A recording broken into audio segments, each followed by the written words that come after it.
오늘 우리에게 주시는 하나님의 말씀 요한복음 7장 37절 말씀부터 39절까지에 있는 말씀 보도록 하겠습니다.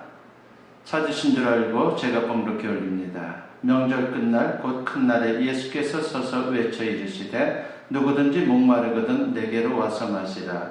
나를 믿는 자는 성경의 이름과 같이 그 배에서 생수의 강이 흘러나오리라 하시니 이는 그를 믿는 자들이 받을 성령을 가리켜 말씀하신 것이라.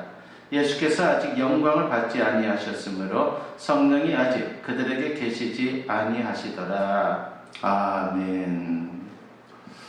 오늘 이 본문 말씀을 가지고 생수의 강이라고 하는 제목으로 같이 여러분과 은혜를 나누고자 합니다.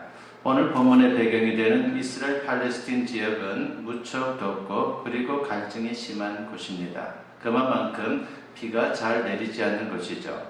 1년 내내 거의 비가 오지 않는다라고 봐도 틀리지 않습니다. 1년에 겨우 두어 번 정도 아주 조금씩 그렇게 비가 내립니다. 그래서 성경에 나오는 이른비와 늦은비라고 하는 표현이 바로 그것입니다. 식수도 농업용수도 여러 가지로 부족해서 사람이 살기에는 너무 힘듭니다. 이런 상황에서 초막절에 예수님께서 성전에서 하신 말씀이 바로 오늘 본문 말씀입니다. 초막절은 이스라엘의 3대 절기 중 하나입니다. 초막절은 수장절 혹은 장막절이라 부르기도 합니다. 바로 이런 명칭에 거기에 맞는 의미가 다 들어있습니다. 초막절이라고 하는 명칭은 이스라엘의 광야 생활을 기념하는 절기다라고 하는 것을 우리에게 암시하고 있는 것이죠. 초막절이 되면 모든 식구들이 밖에다가 텐트를 치고 야영하면서 광야 생활을 체험하는 것입니다. 수장절이라고 하는 명칭은 추수하고 농산물을 저장한 후에 감사하는 절기다라고 하는 것을 암시합니다. 초막절은 7일간 계속되는 절기로 많은 사람들이 모입니다. 특별히 마지막 날이 큰 날입니다. 이 절기에는 제사장이 매일 백성들을 인솔해서 실로암 연못으로 가서 금 항아리에 물을 떠옵니다. 그리고 제단에 물을 쏟아붓는 의식을 거행하게 되는 것이죠. 광야 생활 가운데 조상들에게 반석을 깨뜨려 물을 주신 그 하나님을 찬양하고 지난 한 해 또 비를 주신 하나님께서 그 은혜로 인해서 자신들이 농사를 잘 짓게 하신 것에 대해서 감사하는 마음으로 그렇게 또한 의식을 진행하는 것입니다. 그것뿐만이 아니죠. 내년에도 많은 비를 내려달라고 하는 기원의 의미도 거기에 담겨져 있습니다. 이렇게 볼 때 초막절은 물과 밀접한 관계가 있다고 하는 것을 알 수 있습니다. 예수님은 초막절 마지막 날 큰 날에 제사장들이 떠오는 그 물을 붓는 제단 옆에서 말씀을 하신 것입니다. 그렇다면 오늘 본문이 우리에게 주는 교훈이 무엇인지 같이 본문을 통해 살펴보면서 여러분과 은혜를 나누고자 합니다. 첫째로 우리가 생각해 보고자 하는 것은 인간에게는 영혼의 갈증이 있다라고 하는 것입니다. 인간에게 있어서 육신의 갈증도 심각하지만 영적인 갈증은 더 심각합니다. 왜 그렇습니까? 육신의 갈증은 쉽게 느껴지고 채울 수 있는 방법도 쉽습니다. 반면에 영적인 갈증은 잘 느끼지를 못합니다. 육신은 겉으로 보이고 감각으로 느끼지만 영혼은 잘 보이지 않고 느끼기도 힘듭니다. 그러다 보니까 육신의 갈증과 혼동하고 엉뚱하게 육신적으로 접근하는 경우도 있다라고 하는 것입니다. 결국은 영적인 갈증을 채우지 못하고 계속 헤매는 그러한 모습, 그러한 인생을 살아가는 사람들이 참으로 많습니다. 영적인 갈증을 모른 채 자꾸 육적인 것으로만 채우려 했던 인물이 있는데 바로 성경에 나오는 솔로몬 왕입니다. 그는 다윗 왕의 아들로 태어났고 자신도 왕이 됐습니다. 왕 중에도 가장 화려한 왕이었습니다. 세상에서 많이 소유하고 그리고 많은 것을 경험해본 그런 사람이죠. 비유에 말하자면 사과랑입니다. 재물, 권세, 명예, 쾌락, 바로 세상의 모든 분야에 있어서 최고라 말할 수가 있습니다. 그런데 전도서에서 뭐라고 그가 고백합니까? 전도서 1장 2절에 보니까 전도자가 이르되 헛되고 헛되며 헛되고 헛되니 모든 것이 헛되도다 라고 했습니다. 하나님을 멀리했던 인생의 결론입니다. 한마디로 참 만족이 없었다는 것입니다. 솔로몬은 전도서 1장 8절에서 또 이런 고백을 하죠. 눈은 보아도 족함이 없고 귀는 들어도 가득 차지 아니하도다 라고 말입니다. 세상에서 좋다는 것은 뭐든지 다 해보았지만은 허망하다는 것입니다. 그리고 전도서 5장 10절에서는 모든 소유도 헛되다라고 그런 고백을 합니다. 은을 사랑하는 자는 은으로 만족하지 못하고 풍요를 사랑하는 자는 소득으로 만족하지 아니하나니 이것도 헛되도다라고 했습니다. 여러분, 성경에서 솔로몬의 고백만 있는 게 아니죠. 유대인들의 교육서라고 하는 탈무드에도 보면 이런 말이 나옵니다. 세상 모든 소유가 마치 바닷물과 같다라고 말입니다. 소금물도 물인데 마시면 마실수록 더 목이 마른 것입니다. 세상 사람들은 소유가 많아지면 마음의 만족과 기쁨이 있을 줄 아는데 사실 그렇지 않습니다. 세상 소유는 우리 인간의 육신을 즐겁게 해주고 편리해 주기는 합니다. 하지만 영혼을 만족시킬 수는 없습니다. 아모스 선지자는 이런 현상을 보면서 이런 말씀을 합니다. 아모스 8장 11절에 보니까 주 여호와의 말씀이니라. 보라, 날이 이를지라. 내가 기근을 땅에 보내리니 양식이 없어 주림이 아니며 물이 없어 가람이 아니요 여호와의 말씀을 듣지 못한 기갈이라 했습니다. 짐승과 사람의 근본적인 차이가 바로 여기에 있는 것입니다. 짐승은 먹을 것과 잠잘 곳이 있으면 됩니다. 짐승들은 고민하면서 잠 못 이루는 잠 못 이루는 밤이 없습니다. 혹시 밤에 잠 못 이룬 적이 있었습니까? 내 자신에 대해 깊이 고민해 보신 적이 있었습니까? 그렇다면 일단 안심하시기 바랍니다. 그것이 바로 사람이라고 하는 증거입니다. 사람은 영적인 존재입니다. 사람만이 기도할 수 있고 사람만이 예배할 수 있다라고 하는 것입니다. 사람만이 신앙생활을 할 수 있는 것입니다. 짐승들이 절대로 흉내내지 못하는 것이 바로 기도이고 예배드리는 것이고 찬양하는 것입니다. 성경은 인간을 영적인 존재로 설명합니다. 창세기 1장 17절부터 28절에서는 하나님이 사람을 창조하실 때에 하나님의 형상대로 창조했다라고 말씀을 합니다. 짐승들에게 하나님의 형상을 주신 것이 아닙니다. 오직 사람들에게만 하나님의 형상을 주셨습니다. 창세기 2장 7절에서는 이 부분을 좀 더 구체적으로 설명하는데 하나님이 사람을 만드실 때에 흙으로 빚으시고 그 코에 생기를 후하고 불어넣었다라고 말씀을 합니다. 그러자 사람이 생명이 되었습니다. 또 전도서 3장 11절에서는 사람들에게는 영혼을 사모하는 마음을 주셨느니라고 말씀하고 있습니다. 우리 예수님도 마태복음 4장 4절에서 신명기 말씀을 인용해서 이런 말씀을 하셨죠. 사람이 떡으로만 살 것이 아니요 하나님의 입으로부터 나오는 모든 말씀으로 살 것이라고 말입니다. 사람은 육신으로 사는 존재가 아니라고 하는 것입니다. 그러므로 사람에게 있어서 가장 중요한 문제는 먹을 것이 없는 것이 아닙니다. 집이 없다는 것도 아닙니다. 더 근원적인 것이 있습니다. 그것이 바로 하나님을 만나지 못하는 것, 이것이 심각한 문제라고 하는 것입니다. 그래서 하나님을 모르는 사람에 대해 성경은 말하기를 그 영이 죽었다라고 그렇게 표현을 하고 있습니다. 지금은 고인이 되신 CCC의 총재로 지내셨던 김중근 목사님이 이런 말을 한 적이 있죠. 예수 안 믿는 사람은 짐승과 같다고 말입니다. 왜냐하면 그 영이 죽었기 때문입니다. 그래서 생명이 필요합니다.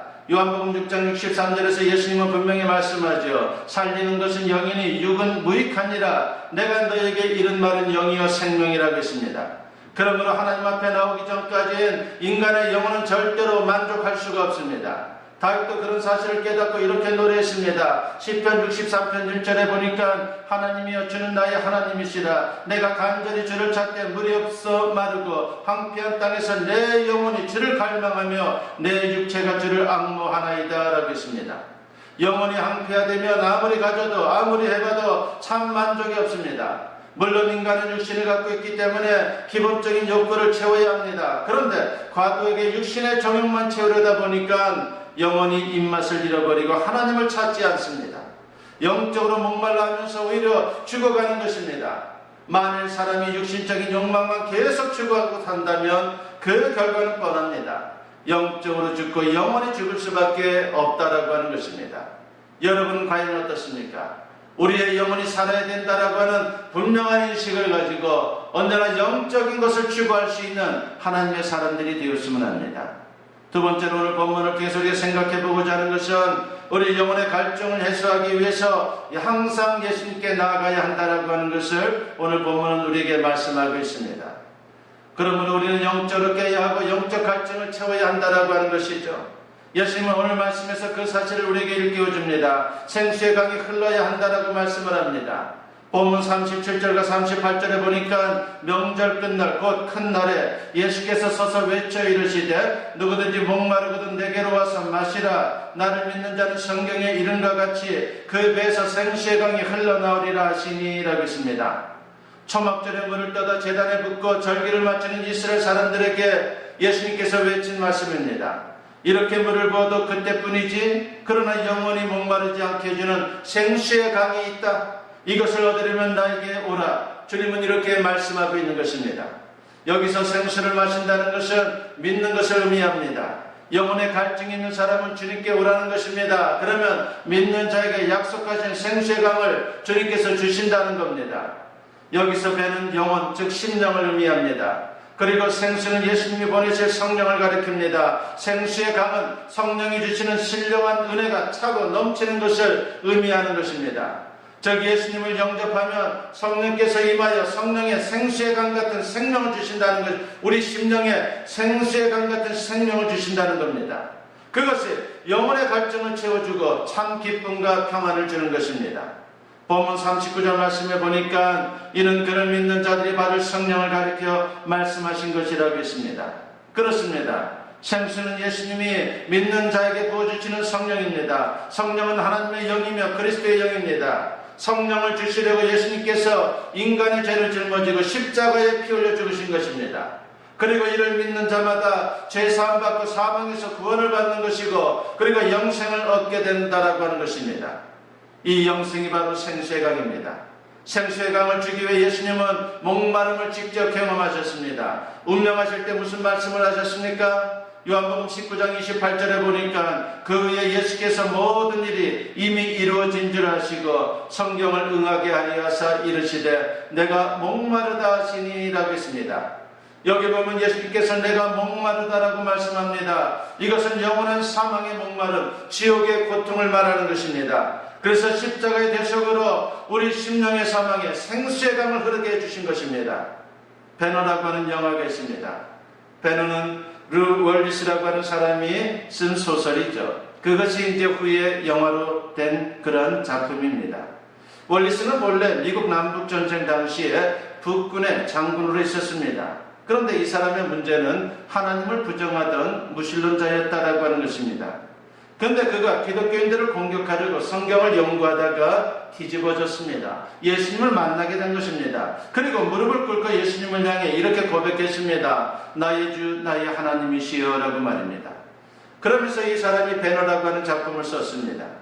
그래서 베너의 부제가 아예 그리스도의 이야기라고 되어 있습니다. 심령의 갈증을 해결받기 위해 항상 예수님께 나아가야 합니다. 그래야 우리가 제대로 된 인생을 살 수 있다라고 하는 것입니다. 예수님께 항상 나아가는 심령을 통해서 하나님이 주시는 성령의 은혜로 말미암아 진정 승리하는 인생을 사는 우리 모두가 되었으면 합니다. 세 번째로 오늘 본문을 통해서 우리가 도전받고자 하는 것은 생수의 강을 흘러넘치게 해야 한다라고 하는 것입니다. 예수님을 믿음으로 영접하셨습니까? 그렇다면 이미 성령께서 여러분에게 오신 것입니다. 생수의 강이 흐를 수 있는 것입니다. 그런데 혹시 메말라 있습니까? 여러분 다시 발견하십시오. 내 심령에 계속해서 생수의 강을 흐르게 해야 합니다. 그래서 본문 37절에서 예수님은 간곡히 초청을 합니다. 명절 끝날 곧 큰 날에 예수께서 서서 외쳐 이르시되 누구든지 목마르거든 내게로 와서 마시라고 말입니다. 그래서 사막 같은 심령에 생수의 강이 흐르면 환경과 조건과 관계없이 참 만족과 기쁨을 경험할 수 있게 되는 것입니다. 바울이 그랬습니다. 빌립보서 4장 4절에서 바울이 이런 말씀을 하죠. 주 안에서 항상 기뻐하라. 내가 다시 말하노니 기뻐하라 하고 말입니다. 생수의 강을 경험한 후에 고백한 그러한 사도 바울의 고백인 것입니다. 빌립보서 4장 11절부터 13절을 보면 심지어 복음 때문에 억울하게 감옥에 갇혀 있으면서도 그는 이렇게 고백을 합니다. 내가 궁핍함으로 말하는 것이 아니니라. 어떠한 형편이든지 나는 자족하기를 배웠노니 나는 비천에 처할 줄도 알고 풍부에 처할 줄도 알아. 모든 일 곧 배부름과 배고픔과 풍부와 궁핍에다 처할 줄 아는 일체의 비결을 배웠노라. 내게 능력 주시는 자 안에서 내가 모든 것을 할 수 있느니라 하겠습니다. 생수의 강을 경험하니까 육신적인 환경과 조건이 어떠하든 항상 기쁘고 감사할 수 있다라고 하는 것입니다. 역사 속에서 수많은 성도들이 동일한 경험을 하고 동일한 고백을 했습니다. 기독교 신학의 틀을 세운 어거스틴이 있습니다. 그는 학문, 쾌락, 종교 모든 분야에 참으로 탁월한 능력을 가진 사람이었습니다. 거기다가 자유분방한 자이며 그리고 방탕한 자였습니다. 그러나 그에겐 참 만족이 없었습니다. 그러다가 예수 그리스도를 만나게 되죠. 그리고 생수의 강을 경험하게 됩니다. 그 후에 그가 이런 고백을 했습니다. 하나님이여, 당신 품 안에 안기기 전에는 내게 참 평안이 없었나이다 라고 말입니다. 여러분, 세상을 둘러보십시오. 얼마나 많은 사람들이 불쌍하게도 이 생수의 강을 모르고 육신의 정욕만을 위해, 세상에 헛되고 헛된 것만을 위해 헤매고 있는지 말입니다.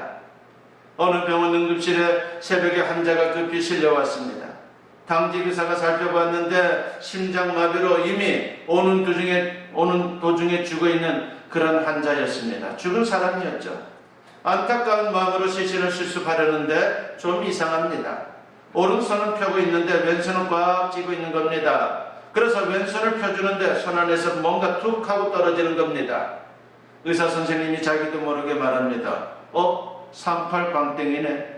사연인즉슨 이랬습니다. 밤새 화투를 치는데 계속해서 이렇습니다. 얼마나 속상했겠습니까? 그런데 밤을 새고 끈 무렵에 판돈이 수북이 쌓였는데 화투를 받고 펴보니까 38광땡이었습니다. 너무나 마음이 벅차올라 그만 심장마비를 일으켜 죽은 겁니다. 여러분, 어떻게 생각합니까? 많은 사람들이 이런 식으로 세상을 살고 있지 않습니까? 우리는 영적으로 깨어 심령에 흐르는 생수의 강으로 인생의 참 행복을 찾아야 합니다. 무엇보다 중요한 것은 생수의 강이 내 심령에서부터 우리 가정으로, 직장으로, 사회로, 그리고 세계로 흘러 넘칠 수 있도록 해야 하는 것입니다. 이게 바로 우리의 사명입니다.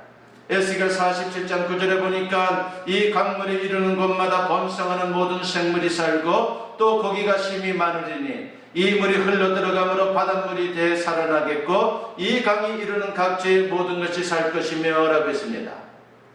바로 우리에게 이런 인생을 살라고 말하는 것입니다. 우리의 심령으로부터 시작되는 그런 생수의 강이 흘러 넘쳐서 모든 곳에 생명의 역사가 일어나도록 해야 한다는 것입니다. 영국의 여리소설가 엘리어트가 이런 말을 한 적이 있습니다. 사람들은 5가지 감옥에 갇혀 살아가고 있다. 첫째는 자기 사랑이라는 감옥이요, 둘째는 근심이라는 감옥이요, 셋째는 과거의 향수라는 감옥이요, 넷째는 남의 일만 좋게 보려고 하는 선망의 감옥이요, 다섯째는 증오와 시기의 감옥이다 라고 말입니다. 이상의 5가지 감옥에 갇혀 있는 한 인생은 끝없이 목마르고 그 갈증은 해소될 수가 없습니다.